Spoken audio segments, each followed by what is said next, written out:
In 1934, deep in the hollows of eastern Kentucky, a family of 9 made it through an entire winter on what you would spend on a single trip to the grocery store today.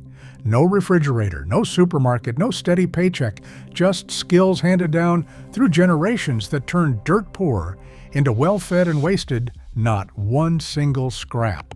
Number 14 on this list could keep a whole hog edible for a full year with no electricity at all. And number 3, folks now pay a small fortune for it at city farmers markets. But your great-grandmother gathered it for free off the side of a mountain. These families bought almost nothing, threw away even less, and ate better than you would believe. Hit subscribe before we count them down, because some of these skills are nearly gone for good. Let's start with number 30. Number 30, killed lettuce. In early spring, when the first tender leaf lettuce and green onions came up in the garden, mountain families turned them into a meal with nothing but a skillet of hot grease. She'd pour that grease straight over the greens, and you could hear them wilt and pop the second it hit. A splash of vinegar, a pinch of salt, and that bowl of bitter spring leaves became something rich and savory. It cost next to nothing, used the first green thing to grow after a long winter, and reminded everyone the hungry months were finally ending. Number 29, sassafras spring tonic. Come March, when months of salt pork and dried beans had left everybody feeling sluggish, the mountain cure was a pot of sassafras tea. Children were sent into the woods to dig the roots of young saplings, the ones that smelled like root beer when you scraped the bark. Grandmother scrubbed those red roots clean and boiled them until the brew turned a deep, rusty orange. Sweetened with honey or sorghum, it was drunk 3 mornings running too, as they said, thin the blood after winter. Whether it cured anything is up for debate, but it cost nothing, tasted warm and sweet, and marked the turning of the season as surely as the first robin. Number 28, gathering and cracking wild nuts. When fall came, the ground beneath the black walnut and hickory trees was carpeted with free protein, and no family let it lie. Children filled feed sacks with green-husked walnuts, then spread them on the gravel drive so wagon wheels and footsteps would crush off the staining hulls. After weeks of curing, the men cracked them on a flat rock with a hammer, and everyone sat picking the rich, oily meat from the shells with a bent nail. Hickory nuts got the same treatment, sweeter but harder to pick. Those nuts went into cakes, candies, and cornbread all winter, adding fat and flavor that store money couldn't buy. A few afternoons of stained finger work under the trees meant nut meats clear through to spring. Number 27, gathering pawpaws. Hidden in the river bottoms grew the largest fruit native to North America, and mountain families knew exactly when to find it. You could not buy them and you could not ship them, so the only way to enjoy a pawpaw, a soft fruit that tastes like banana crossed with mango, was to walk the creek banks and gather them by hand. Children ate them straight, spitting out the big brown seeds, while mothers mashed the pulp into puddings and quick breads.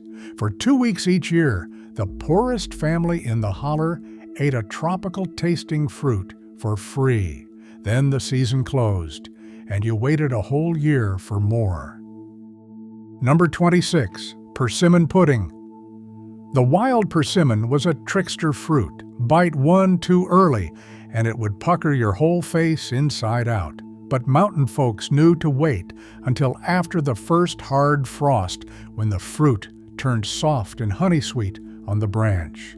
Children gathered the fallen persimmons from the cold ground, and grandmother pressed the pulp through a colander to strain out the seeds. That thick orange pulp went into a dense, dark pudding sweetened with sorghum and baked low and slow until it set like a soft cake. It cost nothing but patience and a sharp eye for ripeness. A single afternoon of gathering free fruit off the ground became a holiday dessert families talked about for the rest of the year. Number 25, parched corn. Long before anybody dreamed of a candy bar, parched corn was the mountain traveler's snack and the hunter's pocket food. Dried field corn was tossed into a heavy iron skillet with a little grease and shaken over the fire until the kernels turned golden, swollen, and nutty. Salted while hot, it was crunchy, filling, and it kept for days in a poke without spoiling. A man heading off to hunt or work timber filled his coat pocket with a handful, and it carried him to supper. The trick was learned from the Cherokee, who parched corn for the very same reason. It used the toughest, driest corn nobody wanted to grind and turned it into something delicious, proving even the last of the crib still had life in it. Number 24, chow chow. When the first frost threatened the garden, no mountain woman let the green tomatoes, last cabbages, and odd peppers rot on the vine. She chopped the whole lot together, salted it overnight to draw the water out, then cooked it down in vinegar, sugar, and spices into a tangy relish called chow chow. Packed into scalded jars, it kept on the cellar shelf right through winter. A spoonful of that bright, sweet, sour relish over a bowl of plain soup beans transformed the dullest supper into something you looked forward to. It was thrift in a jar, the garden's last gasp captured before the killing frost.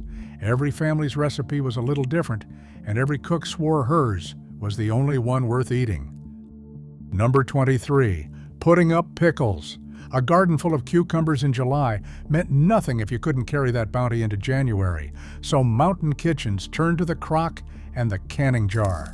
Cucumbers were sliced thin, salted, and soaked, then simmered in vinegar with sugar, mustard seed, and onion to make the sweet and sour bread and butter pickles that crowded every cellar shelf. Cucumbers that grew too big for slicing got chopped into relish so nothing went to waste. The work came in the hottest part of summer, with steam rising off the canner and the kitchen smelling of vinegar and spice. But come the dead of winter, a jar of crisp homemade pickles brought a snap of summer to a plate of cornbread and beans. Number 22, cooking poke salad. This is one skill you do not want to get wrong. Poke springs up like a weed along fence rows and old home places, and the mature plant is genuinely poisonous. But mountain cooks knew the youngest spring shoots, gathered before they got more than a few inches tall, could be made perfectly safe with the right technique. The leaves were boiled, the water poured off, then boiled again in fresh water, sometimes 3 times over, to draw out what would otherwise make you sick. After that, the greens were fried in bacon grease, often with a scrambled egg stirred through. It was free food that grew where nothing was planted, but it demanded respect and know-how. That knowledge, passed mother to daughter, was the difference between a free supper and a sick family. Number 21, foraging wild greens. Before the garden ever came in, the mountains themselves set the spring table.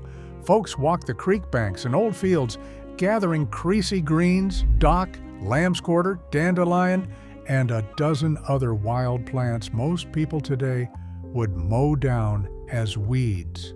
The cook knew exactly which leaves were tender and which had turned bitter, which to mix and which to cook alone. Boiled down with a piece of fatback for seasoning, a mess of wild greens delivered iron and vitamins after a long winter of starchy food. It cost nothing but the walk and the knowing. That ability to look at a hillside and see supper, to read the land like a grocery list, was one of the most valuable skills a mountain family owned. Number 20, gritted bread. Here is where mountain ingenuity really shines. By late summer, the corn in the field had hardened past eating fresh, but it was not yet dry enough to shell and grind at the mill. Most people would have called it useless. Mountain cooks called it gritted bread. They built a grater by punching holes through a piece of tin and bending it over a board, then rubbed the half-hard ears across the sharp edges to grate off a coarse, milky meal. That fresh gritted corn was mixed into a batter and baked into a moist, sweet bread, unlike anything from dry meal. It captured corn in the narrow window between roasting ear and grinding corn, the stage most folks threw away. Nothing in the field was ever wasted, not even the in-between. Number 19, hoe cakes and ash cakes. When there was no oven or no time, Mountain cooks made bread on the spot from nothing but cornmeal, water, and salt. The batter was patted into flat cakes and cooked right on the blade of a hoe held over the fire, which is exactly where the name came from.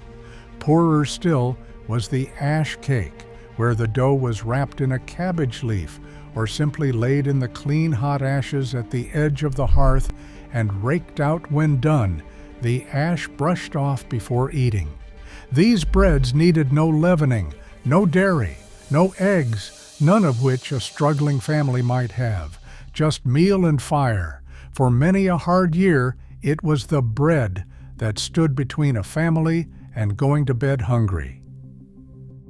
Number 18, cornmeal mush, twice over. This was the skill that turned a single cheap ingredient into two completely different meals.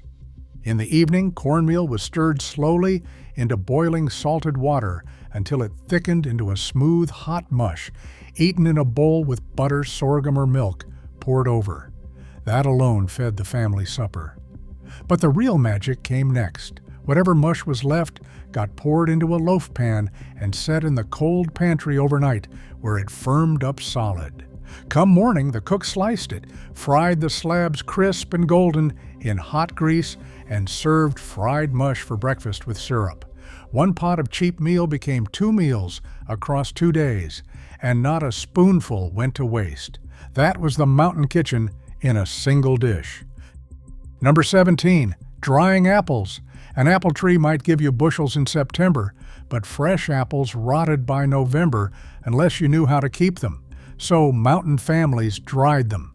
The apples were peeled and sliced into thin rings, then spread on clean cloths in the sun, or hung on strings from the porch rafters and kitchen ceiling. Day after day, the slices shriveled and toughened until they'd keep for a year or more in a sack.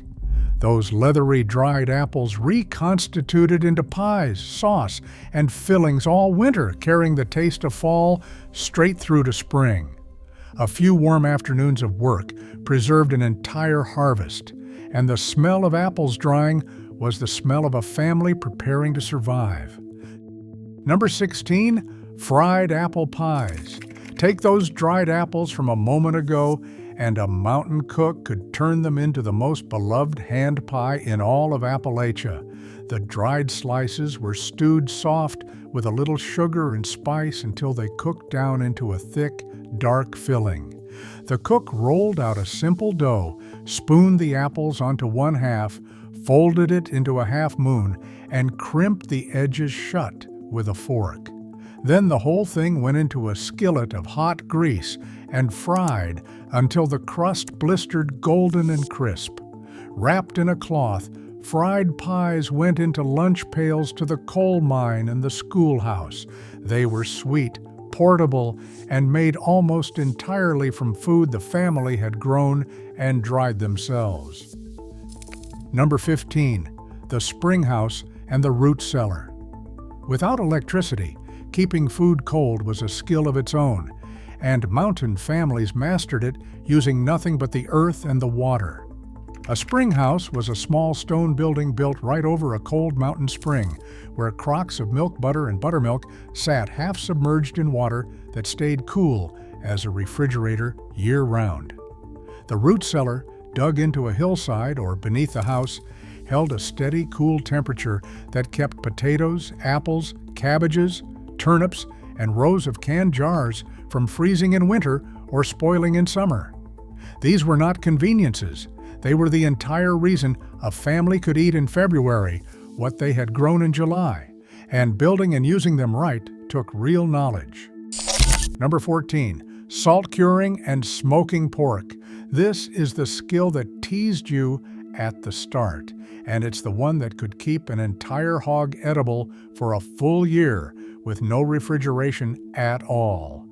After a hog was butchered in the cold of late fall, the hams, shoulders, and sides were rubbed thick with a mixture of salt, sometimes brown sugar, and black pepper, then packed away to cure for weeks as the salt drew out the moisture that lets meat spoil.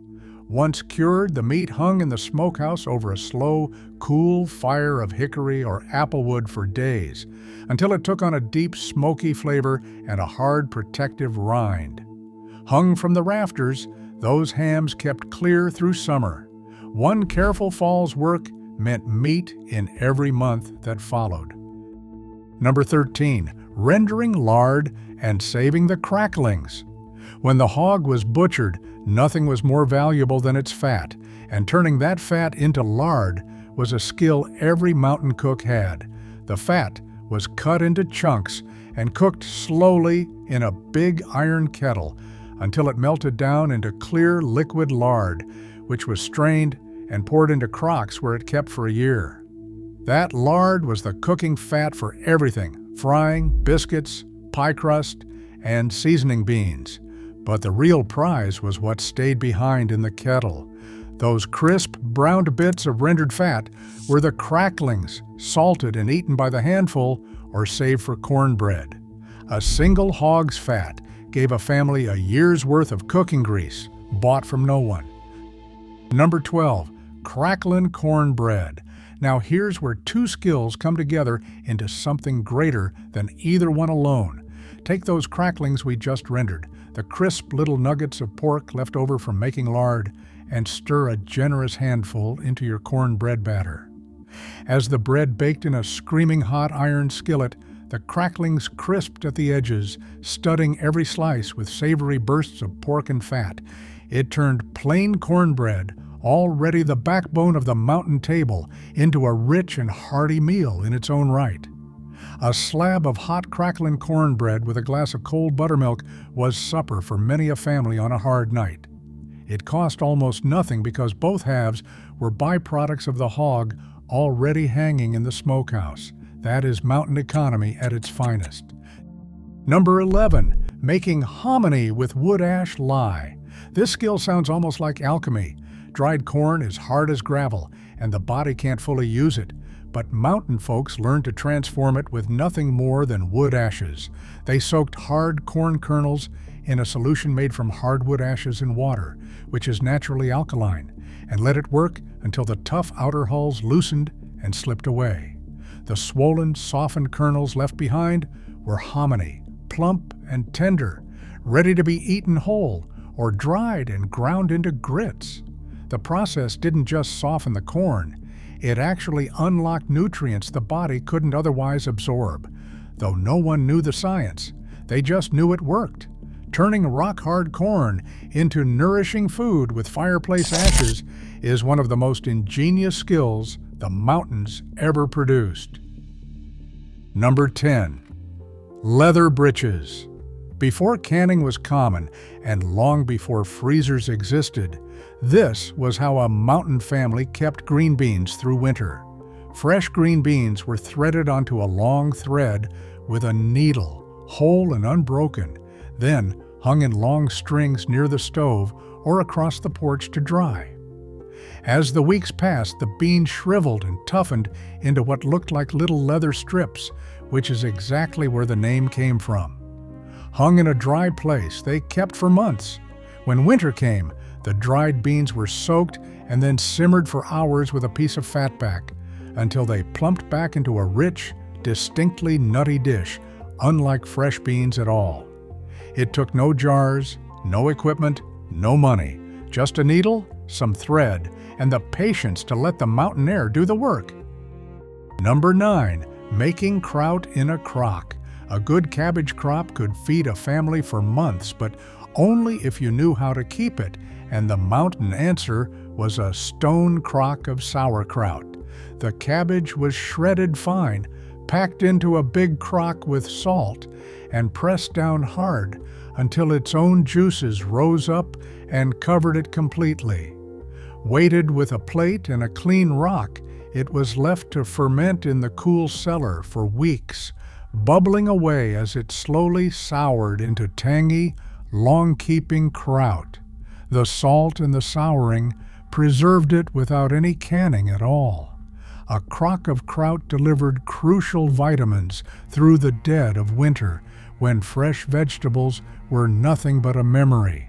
The smell was sharp and the wait was long, but a well-made crock was money in the bank against the hungry months.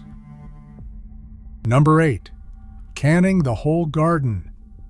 When glass jars and the know-how to use them reached the mountains, they changed survival itself, and putting up the garden became the single biggest job of the summer. A good year might mean 500 jars or more lining the cellar shelves like treasure, everyone a meal waiting for winter.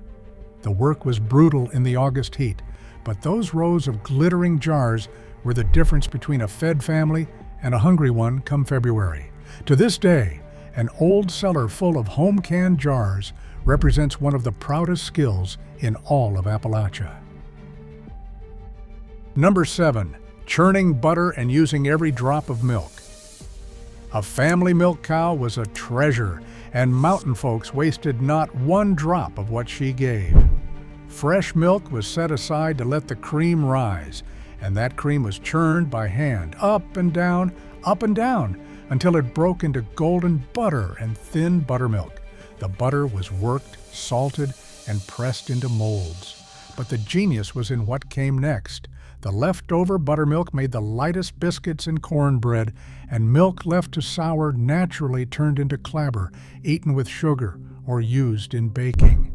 One cow, in the hands of someone who knew what they were doing, produced butter, buttermilk, clabber, and cheese, an entire dairy aisle from a single animal, without a dollar ever changing hands. Number 6. Souse and the art of using everything. Here's where squeamish folks tend to leave the room, but to a mountain family, throwing away food was the real sin. When a hog was butchered, the parts most people today never think about, the head, the feet, the bits of trim, were not wasted. They were simmered for hours until the meat fell away and the broth turned rich with natural gelatin. That meat was chopped, seasoned heavily with sage, pepper, and vinegar, and pressed into a loaf that set firm as it cooled into souse, also called head cheese. Sliced cold onto bread or eaten with crackers, it stretched the hog even further and let nothing go to the scrap bucket. That refusal to waste a single ounce is exactly how families fed themselves on almost nothing. Number 5. Hog Killing Day. This wasn't just a chore. It was the most important day on the mountain calendar, and it took the whole community's skill to pull off.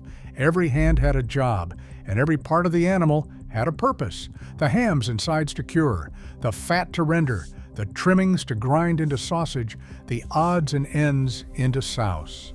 By the end of that long, cold day, a single hog had been transformed into a year's worth of meat, lard, and seasoning. Families took turns helping each other through the season, so the labor and the knowledge were shared. One day of community effort fed a household for 12 months. Number 4. Making sorghum molasses. Sugar cost money mountain families rarely had, so they grew their own sweetness in the form of sorghum cane, and turning it into molasses was a community event all its own. The tall cane was cut, stripped, and fed through a mule-powered press that squeezed out the green juice, the mule walking slow circles all day to turn the rollers. That juice was boiled for hours in a long, open pan, skimmed constantly as it darkened into rich amber syrup. It took a whole field of cane to make just a few gallons, but those gallons sweetened a family's entire year, drizzled over biscuits, stirred into puddings, and used wherever store sugar was out of reach. The smell of a sorghum boiling carried for miles, and the syrup it produced was liquid gold on the mountain table. Number 3. Foraging ramps. Here's the one I promised you, the free food off the mountainside that now sells for a small fortune. Ramps are a wild mountain onion, a pungent cross between garlic and green onion that pushes up through the leaf litter in early spring before almost anything else is ready. Mountain families walked deep into the woods to dig them by the sackful, and after a long winter of preserved food, that first mess of ramps fried up with potatoes and eggs or alongside a skillet of fatback was a celebration. They were so abundant and so cheap, they were practically a poor person's spring tonic. Today, those same ramps are a prized delicacy, selling for stunning prices at city farmers markets and on restaurant menus. The mountains were dining on them for free all along. Number 2, the apple stack cake. This was the crown jewel of mountain baking, and it was born straight out of poverty and community. A family couldn't afford a fancy layer cake, so the stack cake was assembled from thin, sturdy layers of molasses-sweetened, gingerbread-like cake, baked one at a time in a single skillet with a thick spread of stewed, spiced dried apples between each one. The layers were stacked, sometimes 5, 6, even a dozen high, and then the whole cake was set aside for a day or two so the apple filling could soak into the layers and bind them into something moist and rich. Legend has it the stack cake was a wedding cake of the poor, with each guest bringing a layer. From dried apples and sorghum, the mountains built a masterpiece. Number 1, soup beans and cornbread. And at the very top, the dish that defined Appalachian survival, the everyday miracle that fed whole families on pennies a day. A pot of dried pinto beans simmered all day with a single piece of fatback or a ham bone, slowly turning into a thick, savory pot of soup beans with a broth folks simply called the soup. Alongside came a hot skillet of cornbread, and that was supper. The cornbread was crumbled right into the beans, or dunked in the broth, and a raw onion or a spoon of chow-chow finished the plate. For mere pennies, this meal delivered protein, calories, and deep comfort, and it appeared on mountain tables more nights than any other dish. If any single meal carried families through the hardest of times on almost nothing at all, it was this one. Across all 30 of these skills, from a bowl of killed lettuce in the spring to a pot of soup beans on the coldest winter night, one thing ties them all together. These mountain families had almost nothing, and they wasted absolutely none of it. Every weed on the hillside, every drop of fat, every hard kernel of corn had a purpose and a use. They didn't just survive on almost nothing. They ate with pride, fed their children well, and passed their knowledge down hand to hand. Most of these skills are fading now, lost to refrigerators and grocery stores. So tell me in the comments, which of these did your own family do, and which one are you going to try? This knowledge was hard-won, and it deserves to be remembered.